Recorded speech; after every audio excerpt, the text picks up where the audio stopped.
Yo, yo, yo, yo, yo, it's your girl E. How you doing? I'm good. Thank you very much for asking. I always love coming up on here and just chatting you guys up. It's fun. I love it. So we're gonna be going from where I left it last week, and we're gonna be discussing something that's a very, very sensitive topic.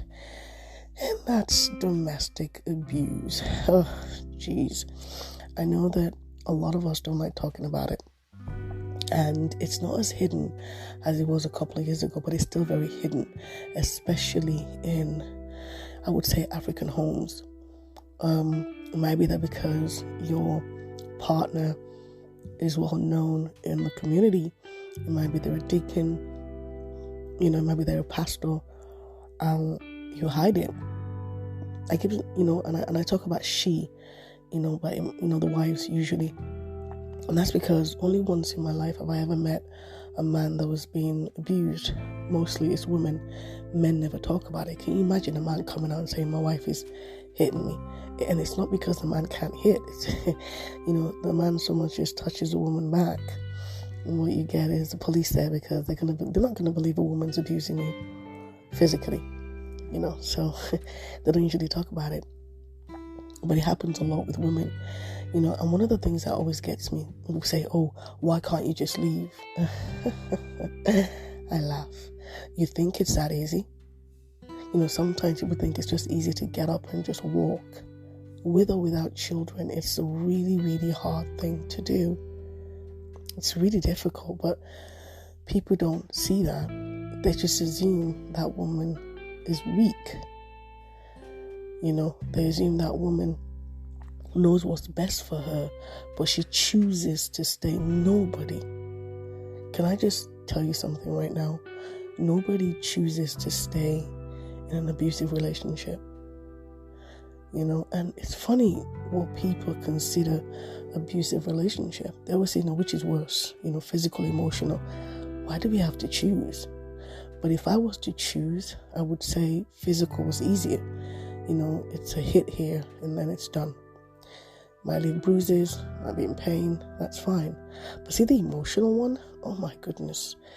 I think they're the ones that carry the most hurt. They're the ones that carry the most pain, where someone says things about you.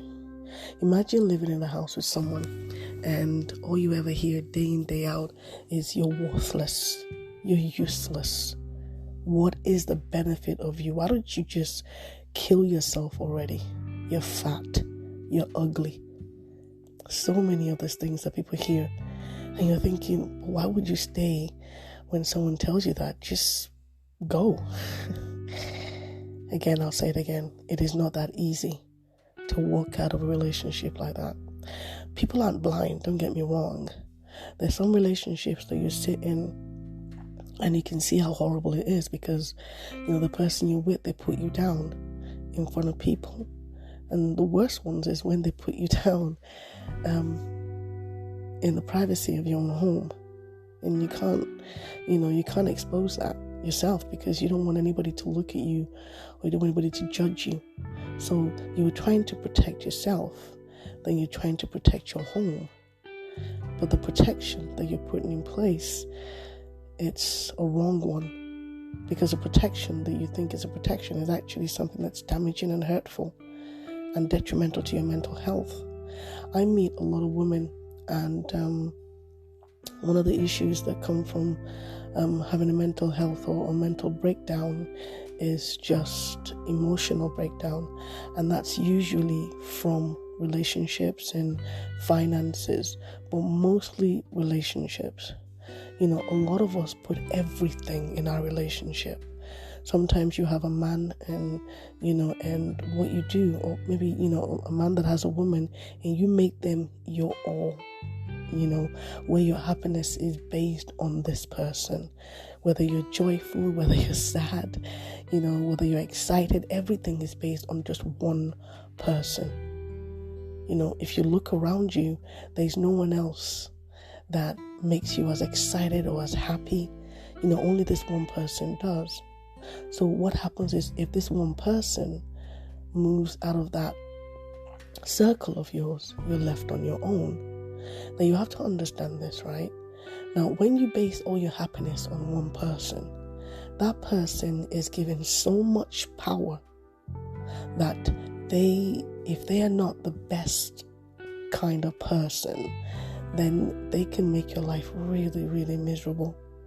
If you love someone so much, and I'm talking about that worldly kind of love where you don't get it as yet, and you put everything on this one person, then what they do is when they treat you anyhow, you take it.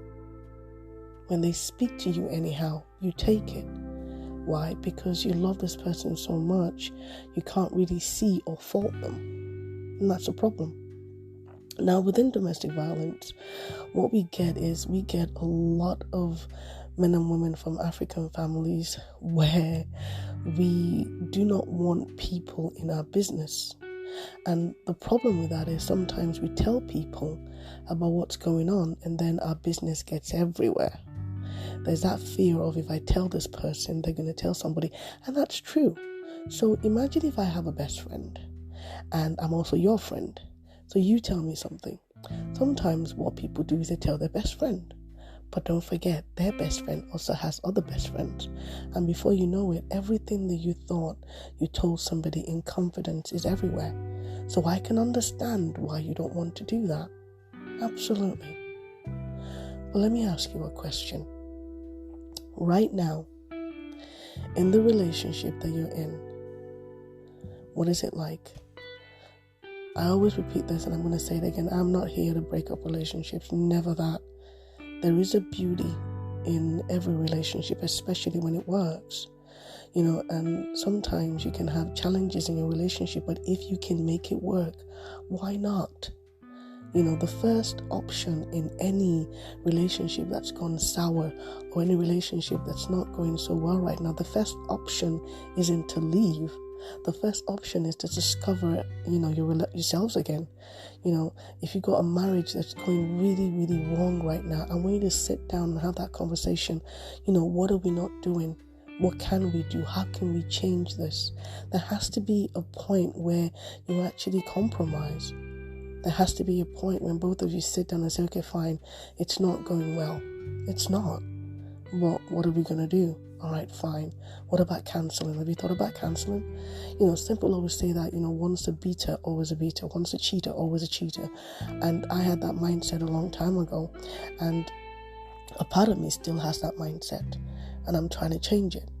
I'm trying to change the fact that the way I look at men, it's not always going to be one-sided. But I'm coming from relationships where it's been physical and emotional abuse that, I don't see how anybody can change, but they can. So if your relationship is not where you want it to be right now, I'm saying don't just jump ship. And that's different from if you're getting physically abused or emotionally abused. If you stay in that kind of relationship, usually what ends up happening is, mental health. You get really down, you get depressed. Some of us, they self-medicate, whether on cocodamol or codeine. Some of us alcohol, where we drink a little bit of Bailey's here, a little bit of whiskey there, and you find yourself in a position where you are trying to numb the pain, but you're numbing the pain with the wrong things, maladaptive practices that we do sometimes that cause more damage than we think. Sometimes people just go out and they engage in sexual activities that sort of gives you that excitement for that one night, but then when you come back into reality, you realize what you've done. So going back into the issue of domestic violence, sometimes people ask that question, and I remember someone saying to me, well, why didn't you leave when it first started? And in my head, all I can think of was